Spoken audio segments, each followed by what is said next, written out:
십자가에 못 박은 사람들이라는 제목을 가지고 여러분들과 함께 말씀을 나누고자 합니다.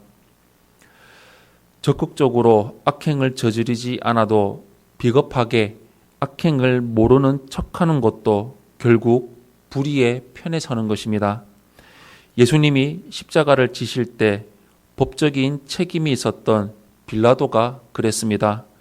정의를 위해 싸울 용기가 없는 비겁한 사람은 결국 사탄의 도구일 수밖에 없습니다. 첫 번째로 1절에서 5절의 말씀을 보시면 빌라도 앞에서 변론하지 않으신 예수님을 우리는 볼 수가 있습니다. 오늘 본문 1절에서 5절 말씀 우리 한 목소리로 합독하겠습니다. 시작. 새벽에 대제사장들이 즉시 장로들과 서기관들 곧 온 공회와 더불어 의논하고 예수를 결박하고 끌고 가서 빌라도에게 넘겨주니 빌라도가 묻되 내가 유대인의 왕이냐?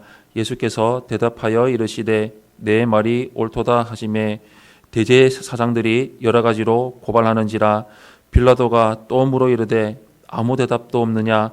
그들이 얼마나 많은 것으로 너를 고발하는가 보라 하되 예수께서 다시 아무 말씀도 대답하지 아니하시니 빌라도가 놀랍게 여기더라. 아멘. 유대인들의 공회는 예수님을 빌라도에게 넘겨주었습니다. 그들에게 종교적 죄에 대한 사법적 권한은 있었지만 사형에 대한 권한은 없었기 때문입니다. 그들이 예수님을 신성모독죄나 안식일을 범한 죄목으로 고소하더라도 십자가형을 끌어낼 수 없었습니다. 그들은 예수님을 반드시 십자가에 달리게 만들어서 예수님이 하나님의 아들이 아니라 하나님께 저주받은 자임을 백성에게 증명해야 했습니다. 신명기 21장 23절에 이렇게 나와 있습니다. 그 시체를 나무 위에 밤새도록 두지 말고 그날에 장사하여 내 하나님 여호와께서 내게 기업으로 주시는 땅을 더럽히지 말라. 나무에 달린 자는 하나님께 저주를 받았음이니라 라고 나와 있습니다. 그래서 그들은 예수님이 스스로를 왕이라고 주장하며 로마 정권의 반역을 꾀한다는 죄목으로 예수님을 정치범으로 빌라도에게 넘겼습니다. 그리고 반역자를 처단하지 않으면 빌라도가 가이사의 충신이 아니라며 협박했습니다. 빌라도는 예수님께 유대인의 왕이냐고 물었고 예수님은 적극적으로 반박하지 않으셨습니다. 예수님이 말씀하신 유대인의 왕은 세속적인 왕이 아닌 하나님 나라의 왕을 의미했습니다. 이외에도 대제사장들이 여러 제목으로 고발했으나 예수님은 그에 대해서 아무런 변론도 하지 않으셨습니다. 일반적으로 재판에서 피고인은 자신의 무죄를 증명하기 위해 적극적으로 변론합니다. 예수님은 빌라도의 신문이 구속 역사를 성취하는 필연적 과정임을 알고 계셨으므로 굳이 형벌을 면하라고 변론하지 않으셨습니다. 이미 십자가의 고난을 받아들이셨기 때문입니다. 성도는 어떠한 상황에서든 주님과 같이 이 세상이 아니라 하나님의 뜻을 바라보며 나아가야 합니다. 두 번째로 6절에서 15절의 말씀을 보시면 악인들이 합작하는 것을 우리는 볼 수가 있습니다. 오늘 본문 6절에서 15절 말씀 우리 한 목소리로 합독하겠습니다. 시작. 명절이 되면 백성들이 요구하는 대로 죄수 한 사람을 놓아주는 전례가 있더니 밀란을 꾸미고 그 밀란 중에 살인하고 체포된 자 중에 바라바라 하는 자가 있는지라. 무리가 나아가서 전례대로 하여 주기를 요구한데 빌라도가 대답하여 이르되 너희는 내가 유대인의 왕을 너희에게 놓아주기를 원하느냐 하니 이는 그가 대제사장들이 시기로 예수를 넘겨준 줄 알미러라.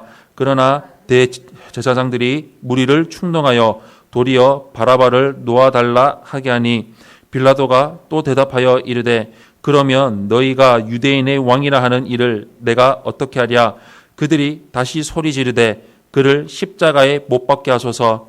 빌라도가 이르되 어찌 미냐 무슨 악한 일을 하였느냐 하니 더욱 소리 지르되 십자가에 못 박게 하소서 하는지라. 빌라도가 무리에게 만족을 주고자 하여 바라바는 놓아주고 예수는 책찍질하고 십자가에 못 박히게 넘겨주니라. 아멘. 빌라도는 대제사장들이 예수님을 시기해서 재판에 넘긴 것을 알고 있었습니다. 그래서 빌라도는 소신대로 판결을 할 수가 없었습니다. 어차피 그 재판은 예수님의 죄가 있건 없든 상관없는 정치적인 재판임을 알고 있었기 때문이었습니다. 그래서 빌라도는 정치적 부담을 지지 않으면서 예수님을 풀어줄 방법을 생각해냈습니다.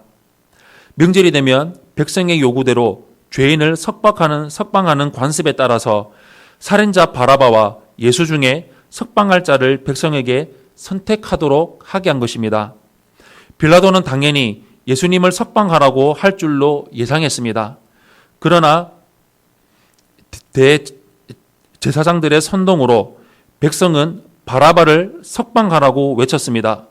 그리고 그들은 예수님을 십자가에 못 박으라고 외쳤습니다. 빌라도는 예수님께 죄가 없음을 알고도 군중을 만족시키려고 예수님을 내어주었습니다. 빌라도는 정의를 위해서 자신의 정치적 불이익을 감당할 용기가 없었던 것이었습니다.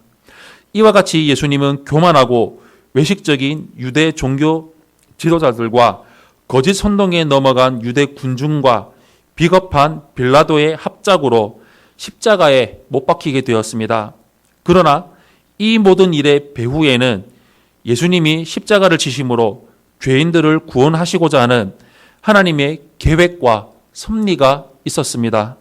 겉으로는 악인들이 승리하는 것 같으나 결국에 그 모든 일도 하나님의 뜻을 이루는 도구일 뿐입니다. 그러나 성도는 현상만을 보고 무엇을 결정하지 못하고 이리저리 생각해보며 망설이지 말고 오직 하나님의 섭리와 뜻을 믿고 정직한 길로 나아가야 합니다. 사랑하는 성도 여러분, 예수님은 자신을 생명과 진리의 길이라고 말씀하시며 그 길로 행하는 자만이 하나님 나라에 들어갈 수 있음을 선포하셨습니다. 성도는 세상의 모든 거짓과 불의와 적극적으로 대적하여 진리와 생명의 길로 행하는 십자가의 군병이 되어야 합니다. 또한 우리는 예수님의 죽음과 부활하심을 우리는 증거하는 복음 전도자의 삶을 살아가야 합니다. 우리 평생토록 십자가의 군병이 되어서 또한 복음 전도자가 되어서 이 땅 가운데 하나님의 나라가 임하게 만들고 예수 그리스도의 계절이 임하고 복음이 전 세계까지 전하도록 만드는 복음 전도자 삶을 온전히 이루며 나아가시기를 예수님 이름으로 축원합니다. 아멘.